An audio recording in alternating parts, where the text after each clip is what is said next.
जहां के इंसाफ की खास मुलाकात में हमारे साथ शोएब खतीब जी हैं, जिनसे हम जानेंगे कि जिस तरह से उन पर याकूब मेमन के कब्र के तनाज़े के बाद अब बदगुमानी के इल्ज़ाम आयद किए जा रहे हैं। उन पर यह कहा जा रहा है कि वो ओटा फरोख्त करते हैं और जो है हालात अब बद से बदतर हो रहे हैं, जिस तरह से इल्ज़ाम मुसलसल आयद किए जा रहे हैं।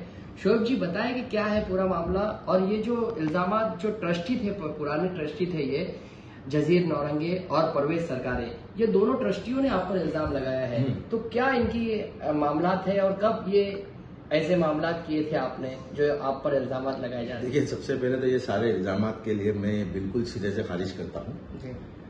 दूसरी चीज ये है कि जामा मस्जिद मुंबई ट्रस्ट जो है यहाँ पे बाय इलेक्शन ट्रस्टी आते हैं। 2016 में जो मैं खुद यहाँ पे इलेक्ट होके आया था, अब मेरा टर्म जो है वो 6 साल का पूरा हो रहा है। जामा मस्जिद में इलेक्शन है, अब होंगे या नेक्स्ट ईयर होंगे, तो ये तो एक किस्म की सियासत है।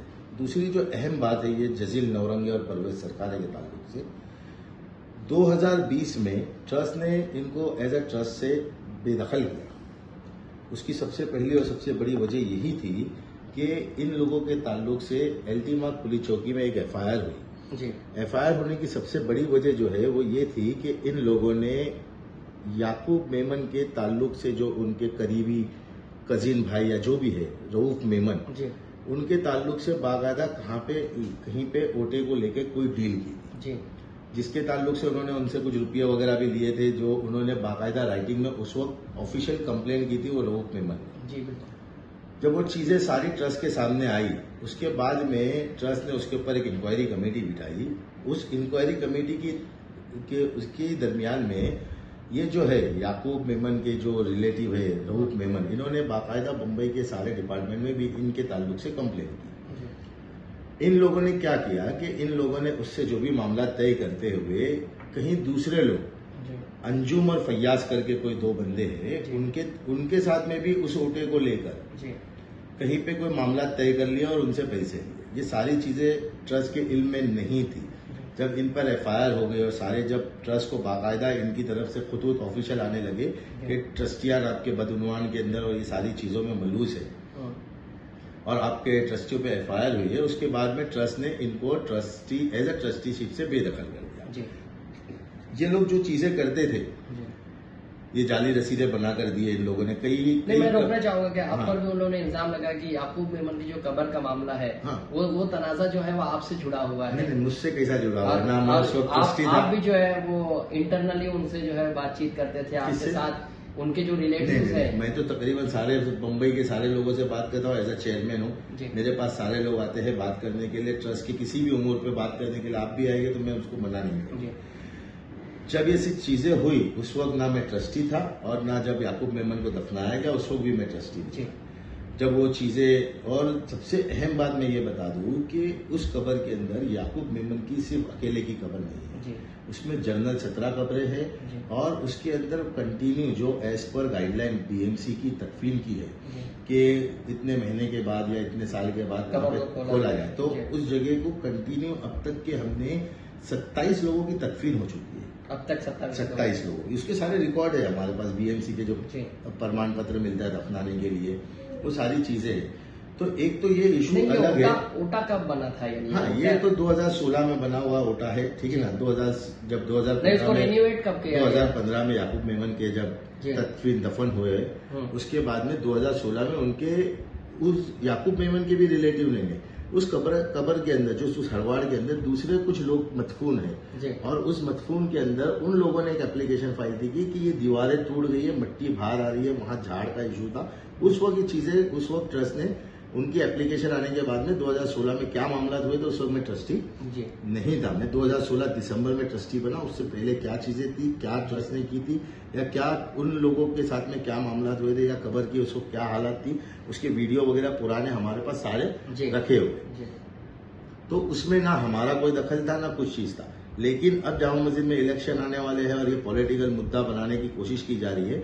और दूसरा सबसे अहम बात कि इन लोगों के जितने भी मामला ट्रस्ट के साथ में हुए हैं, इन लोगों ने ट्रस्ट के ऑफिस से जितने भी डॉक्यूमेंट्स लेके गए या जालसाजी किए या जो भी ट्रस्ट के डॉक्यूमेंट्स के अंदर खुर्द-बुर्द किए, इसकी ट्रस्ट ने सारी वीडियो रिकॉर्डिंग को सेव रखा है। और एलटी मार्ग में जब अब चार्जशीट फाइल हुई है, मैं आपको बताते चलूं कि चार्जशीट के अंदर जितना भी डॉक्यूमेंट्स पंचनामे में दिए गए, उसमें हमने ये सारे डॉक्यूमेंट्स जो एविडेंस के तौर पे हमने इनको दिए। और दूसरी एक चीज, अहम चीज ये बताओ कि ये जो इल्जामात लगाते हैं और इन्होंने खुद सिटी सिविल में जो सूट वगैरह फाइल किए थे, ये बिल्कुल खारिज कर दी कोर्ट ने, क्योंकि इन लोगों का मलूज होना उसमें साबित हो गया था। आज कहीं ना कहीं ये अपनी जाति दुश्मनी कहे या जाति या ट्रस्ट मुफाद कहे कि आज ये मुल्क के माहौल को बिगाड़ने की कोशिश कर रहे हैं, एक क्रिमिनल के साथ में ट्रस्ट को जोड़ गए। नहीं, जैसे कि याकूब मेमन का मामला तनाज़े का शिकार हो गया था ट्रस्ट पूरी तरीके से, तो इसमें जो मामला है आप कह रहे थे कि मदफून जो होते हैं उन्हें खोला जाता है कब्र में, 18 महीने के बाद में खोली जाती है। क्या याकूब मेमन के साथ भी यही किया गया? कब्र खुदी गई है, उसके अंदर किसी को मदफून किया गया है, जनरल मुसलमान को। अच्छा, इसके सारे हमारे पास एविडेंस है और सारी चीजें रखी हुई है जी। तो ये तमाम चीजें आपके पास। उसके बाद में एक चीज ये बिल्कुल ये इन लोगों ने ट्रस्ट की, ये बिल्कुल एक साजिश थी कि ट्रस्ट को किस तरीके से और खुसूसी तौर पे आने वाले इलेक्शन में किसी तरीके से ये गंदी सियासत की जाए और इस गंदी सियासत का फायदा उठाकर ये फिर से कहीं ना कहीं इसके ऊपर काबिज होने की कोशिश कर रहे थे। हमारे पास ऐसी 150 वाली कंप्लेंट है, ये परवेज सरकार और जजीर नौरंगी के अगेंस्ट में, कि जेजे मार्ग पुलिस चौकी में भी की गई है, ऑल इंडिया उलमा बोर्ड की तरफ से भी की गई है। नहीं, लेकिन आपने उन पर केस तो फाइल नहीं किया ना अब तक? हमारे पास ऑलरेडी हमने कंप्लेंट फाइल की, हमने वक्फ बोर्ड को लिखा है, हमने एलटी मार्ग को लिखा है, हमने पुलिस कमिश्नर को सौंप लिखा था, हमने जितने डिपार्टमेंट है सबको लिखा गया। और आपको बताते चलूं कि जो एफआईआर हुई और जो केस हुई है उसमें ट्रस्ट खुद इन्वॉल्व हुई है जी। ये तो शोएब खतीब जी जो बता रहे थे कि जो इल्जामात ट्रस्ट पे लगाए जा रहे हैं और उन पर जो इल्जामात लगाए गए हैं वो जाती मुफाद के लिए लगाए जा रहे हैं, क्योंकि इलेक्शन है और इलेक्शन में जो है ये जी बताएं। दूसरा एक इल्जाम इनका है जो बिल्कुल घटिया किस्म का इल्जाम है। आज की तारीख में कोविड के अंदर जामा मस्जिद बम्बई ट्रस्ट ने जो रोल अदा की है, अल्हम्दुलिल्लाह सुम्मा अल्हम्दुलिल्लाह, मुसलमानों के अलावा इस मुल्क के अंदर, इस बम्बई शहर के अंदर जो बेचारे हमारे बरादरान मुल्क वतन के लोग हैं जो नॉन मुस्लिम है, उनको भी शमशान तक के पहुंचाने का आज ये लोग जो है वो इस किस्म की घटिया और इतनी गलीजत इनके अंदर भर गई है कि इनको उन मुर्दों के लेकर भी इनके तनाजे खड़े हो गए कि ट्रस्ट ने पैसा लिया, ट्रस्ट को आया। हम आपके चैनल के माध्यम से यह ऐलान करते हैं आज कि मुंबई के किसी ने भी अगर हमारे को 1 रुपया भी डोनेशन दिया है कोविड के नाम पर, हम उसको हमारे सामने लाके खड़ा करें। ये तो शोएब खतीब जो जिन्होंने 2 ट्रस्टियों के जानिब से लगाए गए तमाम इल्जामात को खारिज किया है और कहा है कि जो इल्जामात लगाए जा रहे हैं वो सियासी तौर पर लगाए जा रहे हैं, क्योंकि इलेक्शन होना है अभी ट्रस्ट का, तो वो इलेक्शन में दोबारा ट्रस्ट में सरगर्म होने के लिए इस तरह के इल्जामात लगाकर बदनाम कर रहे हैं ट्रस्ट को, और इस तरह की एक साजिश है। जहां का इंसाफ की खास रिपोर्ट।